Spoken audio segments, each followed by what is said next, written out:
नमस्कार, KP news के bulletin में आपका स्वागत है। मैं हिना शेख आपके साथ। आइए सबसे पहले देखते हैं मुख्य समाचार।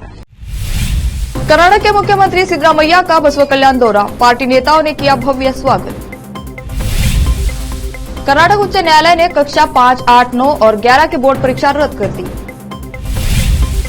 हैदराबाद के मूसापेट का नाम मस्की पीट रखने की बीजेपी नेता माधवी लता की मांग। लोकसभा चुनाव 2024 के लिए कांग्रेस की केंद्रीय चुनाव समिति की बैठक आज, जल्द होगा उम्मीदवारों का ऐलान। धारा 370 हटने के बाद आज पहली बार जम्मू कश्मीर जा रहे प्रधानमंत्री नरेंद्र मोदी, देंगे 5,000 करोड़ की सौगात।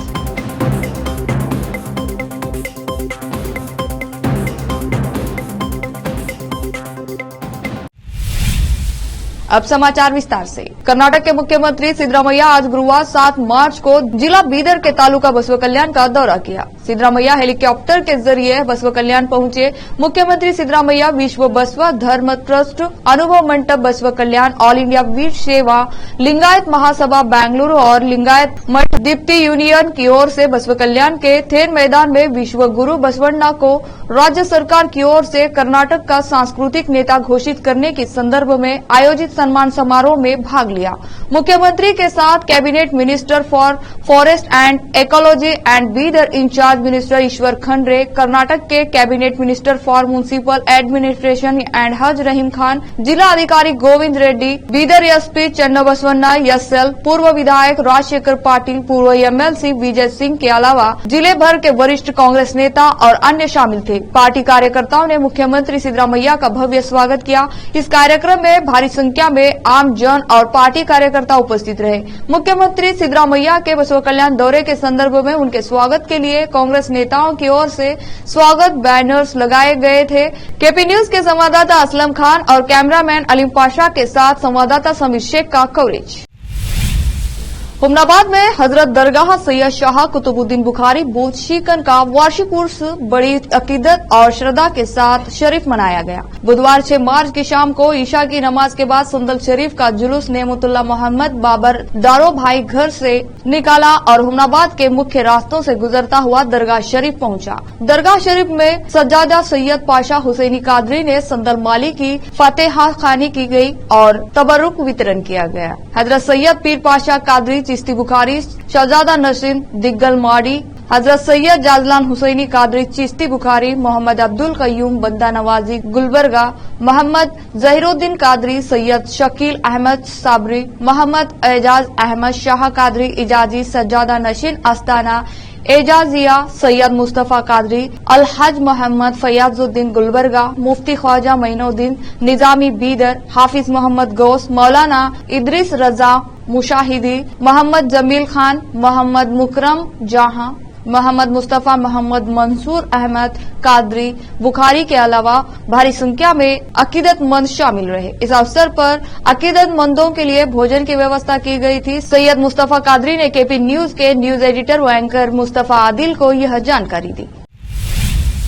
कर्नाटक उच्च न्यायालय ने बुधवार को 11 मार्च को परीक्षा शुरू होने से कुछ दिन पहले कक्षा 5, 8, 9 और 11 के छात्रों के लिए बोर्ड परीक्षा निर्धारित करने वाली राज्य सरकार की अधिसूचना को रद्द कर दिया। न्यायमूर्ति रवि वी होसमनी ने अधिसूचनाओं को अस्थिर ठहराया। ये देखते हुए कि समान योगात्मक मूल्यांकन को अनिवार्य करने की नीति, उद्देश्य और आवश्यकता कितनी भी प्रशंसनीय हो, लेकिन यह प्रक्रियात्मक दोषों को ठीक नहीं कर सकती है। जब सरकार इतनी बड़ी संख्या में छात्रों को प्रभावित करने वाली परीक्षा प्रणाली में बदलाव लाने का इरादा रखती है, तो निर्धारित लोकतांत्रिक प्रक्रिया का पालन करना वांछनीय और अनिवार्य होगा और विफलता के मामले में आगे की आवश्यकता नहीं है। बीजेपी नेता ऐतिहासिक शहर हैदराबाद का नाम बदलना चाहते हैं। अब वे शहर के नाम के साथ साथ मुस्लिम नाम वाले बस्तियों के नामों पर भी आपत्ति जता रहे हैं। हैदराबाद का नाम भाग्यनगर करने की मांग करने वाली बीजेपी ने हाल ही में शहर के एक इलाके मूसापेट का नाम बदलने की इच्छा जताई है। अब शहरों के नाम के साथ साथ बस्तियों के नाम भी बदलने की राजनीति हो रही है। भारतीय जनता पार्टी से ताल्लुक रखने वाली माधवी लता, जो आगामी लोकसभा चुनाव में ऑल इंडिया मजलिस-ए-इत्तेहादुल मुस्लिमीन के अध्यक्ष और हैदराबाद के सांसद बैरिस्टर असदुद्दीन ओवैसी से मुलाकात करने वाली है, वे चाहती है कि हैदराबाद का नाम बदलकर भाग्यनगर कर दिया जाए और मूसापेट का नाम बदलकर मस्कीपेट कर दिया जाए। गुजरात के हाथों परियोजनाएं गंवाने को लेकर हो रही आलोचना के बीच इंडिया ग्लोबल फोरम में महाराष्ट्र के उप मुख्यमंत्री देवेंद्र फडणवीस ने बुधवार को कहा कि पड़ोसी राज्य पाकिस्तान नहीं है, कुछ परियोजनाओं का दूसरे राज्यों में जाना स्वाभाविक है। मुख्यमंत्री देवेंद्र फडणवीस ने कहा कि हम प्रतिस्पर्धी संघवाद के युग में हैं और निवेश के लिए प्रतिस्पर्धा करने वाले राज्यों की संख्या पहले के 2-3 से बढ़कर अब 10 हो गई है, जो एक स्वागत योग्य कदम है। कोई कंपनी गुजरात, कर्नाटक या दिल्ली जा रही है, यह पाकिस्तान नहीं है, यह हमारा देश है। अब लेते हैं छोटा सा ब्रेक।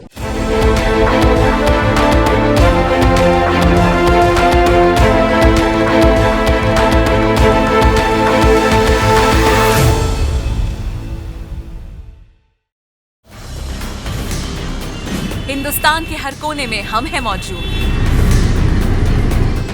24 घंटे हालात पर गहरी नजर, खबरों से जुड़े चुपते सवालात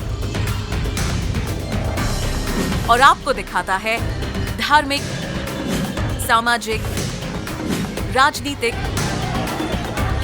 लोकल और इंटरनेशनल न्यूज की सबसे बेहतर कवरेज, जो आपको रखती है हर पल बाखबर। देश और दुनिया भर की खबर के लिए देखते रहें केपी न्यूज 24/7। ब्रेक के बाद आपका स्वागत है। एनसीपी नेता सुप्रिया सुले ने बुधवार को कहा कि अगर एक बड़े परिवार का सदस्य अलग रुख अपनाता है तो इसका मतलब यह है कि परिवार में फूट है। उन्होंने ये भी कहा कि भाजपा नेता इन दिनों उनकी पार्टी के कथित भ्रष्टाचार के बारे में बात नहीं करते हैं। हालांकि सुले ने महाराष्ट्र के उप मुख्यमंत्री अजित पवार का नाम नहीं लिया, जो पिछले साल अपने चाचा और सुले के पिता शरद पवार से अलग होकर शिवसेना भाजपा सरकार में शामिल हो गए थे। सुले ने पुणे में पत्रकारों से बात करते हुए कहा, हमारे परिवार में छोटे बच्चों सहित लगभग 120 से 125 सदस्य हैं और इतने बड़े परिवार में अगर एक व्यक्ति अलग राय रखता है तो इसका मतलब विभाजन नहीं है। उन्होंने कहा, हमारे परिवार एकजुट है और यह हमेशा एकजुट रहेगा। लोकसभा चुनाव 2024 के लिए सभी पार्टियां रणनीति बनाने में जुटी हुई हैं। आगामी लोकसभा चुनाव पर मंथन के लिए आज कांग्रेस की केंद्रीय चुनाव समिति की अहम बैठक होने जा रही है। इस बैठक के दौरान उम्मीदवारों के नाम पर चर्चा होगी। सूत्रों की माने तो कांग्रेस जल्द ही लोकसभा उम्मीदवारों की अपनी पहली लिस्ट जारी कर सकती है। बता दें कि भाजपा लोकसभा चुनाव के लिए उम्मीदवार की पहली लिस्ट जारी कर चुकी है। इसमें प्रधानमंत्री नरेंद्र मोदी समेत 195 उम्मीदवारों के नाम शामिल हैं। प्रधानमंत्री नरेंद्र मोदी आज जम्मू कश्मीर दौरे पर है। अनुच्छेद 370 हटने के बाद पीएम मोदी आज पहली बार कश्मीर जा रहे हैं। वहीं श्रीनगर में कई विकास परियोजनाओं का उद्घाटन और शिलान्यास करेंगे और एक चुनावी जनसभा को भी संबोधित करेंगे। इस आधिकारिक बयान के अनुसार पीएम मोदी श्रीनगर के बख्शी स्टेडियम में विकसित भारत विकसित जम्मू कश्मीर कार्यक्रम में शामिल होंगे और केंद्र शासित प्रदेश में कृषि अर्थव्यवस्था को बढ़ावा देने के लिए लगभग 5,000 करोड़ रुपए की परियोजनाओं का उद्घाटन करेंगे। भारतीय जनता पार्टी के नेता शिवराज सिंह चौहान और कांग्रेस अध्यक्ष मल्लिकार्जुन खड़गे के बीच बुधवार को जुबानी जंग हुई, जब कांग्रेस नेता ने पूछा कि विधानसभा चुनाव के बाद चौहान को मध्य प्रदेश के मुख्यमंत्री पद से क्यों हटना पड़ा। कांग्रेस की भारत जोड़ो न्याय यात्रा के तहत मध्य प्रदेश के बदनावर में रैली को संबोधित करते हुए खड़गे ने चौहान के उस बयान का जिक्र किया कि खड़गे और राहुल गांधी महात्मा गांधी की इच्छा के अनुसार अपनी पार्टी को भंग कर रहे हैं। खड़गे ने कहा, शिवराज चौहान 15 दिन पहले गुलबर्गा आए थे। उन्होंने कहा कि खड़गे और राहुल गांधी कांग्रेस को नष्ट करने के लिए काम कर रहे हैं। लोगों ने मुझसे चौहान के बयान के बारे में पूछा।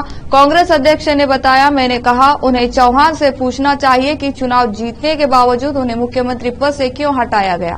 क्या कारण था कि प्रधानमंत्री नरेंद्र मोदी ने आपको करीब नहीं आने दिया। दिल्ली की राउज एवेन्यू कोर्ट ने दिल्ली के मुख्यमंत्री अरविंद केजरीवाल को समन जारी कर 16 मार्च को पेश होने को कहा है। प्रवर्तन निदेशालय ईडी ने धन शोधन जांच में समन का पालन नहीं करने के लिए अरविंद केजरीवाल के खिलाफ मुकदमा चलाने का अनुरोध करते हुए अदालत में नई शिकायत दर्ज कराई थी। अतिरिक्त मुख्य मेट्रोपॉलिटन मैजिस्ट्रेट दिव्या मल्होत्रा ने केजरीवाल को 16 मार्च को अदालत में पेश होने का निर्देश दिया है। अरविंद केजरीवाल आबकारी नीति से संबंधित मामले के सिलसिले में ईडी के 8 समन की अवहेलना कर चुके हैं। दिल्ली के मुख्यमंत्री ने कल दावा किया था कि अगर वह बीजेपी में शामिल हो जाएं तो उन्हें एजेंसी से नोटिस मिलने बंद हो जाएंगे।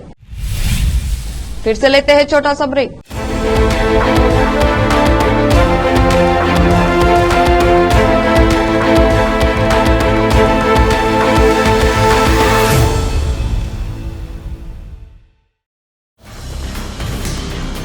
हिंदुस्तान के हर कोने में हम हैं मौजूद। 24 घंटे हालात पर गहरी नजर, खबरों से जुड़े चुपते सवालात और आपको दिखाता है धार्मिक, सामाजिक, राजनीतिक, लोकल और इंटरनेशनल न्यूज की सबसे बेहतर कवरेज जो आपको रखती है हर पल बाखबर। देश और दुनिया भर की खबर के लिए देखते रहें केपी न्यूज 24/7। ब्रेक के बाद आपका स्वागत है। प्रधानमंत्री नरेंद्र मोदी ने बुधवार को आगरा मेट्रो को कोलकाता से वर्चुअल रूप से हरी झंडी दिखाई और यह तय समय से 9 महीने पहले ही पटरी पर दौड़ने लगी। इस मेट्रो लाइन के भूमिगत खंड का निर्माण 32 महीने में प्रस्तावित था, लेकिन यह 23 महीने में बनकर तैयार हो गया। 7 दिसंबर 2020 को प्रधानमंत्री मोदी ने आगरा मेट्रो का शिलान्यास किया था। एक बयान के मुताबिक इस मौके पर ताजमहल मेट्रो स्टेशन से मुख्यमंत्री योगी आदित्यनाथ ने आगरा मेट्रो को हरी झंडी दिखाकर रवाना किया। मेट्रो स्टेशन के अंदर AI से निगरानी की जाएगी। आगरा मेट्रो ऊपर की 6ठी मेट्रो सेवा होगी। इसके पहले चरण में अभी 6 किलोमीटर तक मेट्रो चलेगी और बृहस्पतिवार से आम जनता के लिए यात्री सेवा आरंभ हो जाएगी। मुख्यमंत्री योगी आदित्यनाथ ने आगरा मेट्रो में ताजमहल स्टेशन से ताजपूर्वी स्टेशन तक सफर भी किया। उनके साथ क्षेत्र के जनप्रतिनिधि भी शामिल रहे। All India United democratic front AIUDF प्रमुख और लोकसभा सांसद बदरुद्दीन अजमल ने एक बार फिर विवादित बयान दिया है। उन्होंने कहा कि मियां मियां मत बोलो, मैं आपको चुनौती देता हूं। अगर मुसलमान नहीं होंगे तो आपको 3 दिन तक खाना नहीं मिलेगा, निर्माण कार्य रुक जाएंगे। उन्होंने मुसलमानों को 3 दिन के भीतर गुवाहाटी छोड़ने की बात कही, लेकिन आप मुसलमानों को बाहर नहीं कर पाओगे। नंबर 300 साल में यह बयान असम के मुख्यमंत्री हेमंत बिस्वा शर्मा की मियां समूह पर टिप्पणी के जवाब में कहा है। मंगलवार को असम के रूपहीहाट में एक सार्वजनिक सभा को संबोधित करते हुए टिप्पणी की, सरकार चाहे कितनी भी कोशिश कर ले, लेकिन सीएम मियास को 300 साल में भी गुवाहाटी से नहीं हटा सकते। कर्नाटक के मुख्यमंत्री सिद्धरामैया का बसवा कल्याण दौरा, पार्टी नेताओं ने किया भव्य स्वागत। कर्नाटक उच्च न्यायालय ने कक्षा 5, 8, 9 और 11 की बोर्ड परीक्षा रद्द कर दी। हैदराबाद के मूसापेट का नाम मस्की पीठ रखने की बीजेपी नेता माधवी लता की मांग। लोकसभा चुनाव 2024 के लिए कांग्रेस की केंद्रीय चुनाव समिति की बैठक आज, जल्द होगा उम्मीदवारों का ऐलान। धारा 370 हटने के बाद आज पहली बार जम्मू कश्मीर जा रहे प्रधानमंत्री नरेंद्र मोदी, देंगे 5,000 करोड़ की सौगात।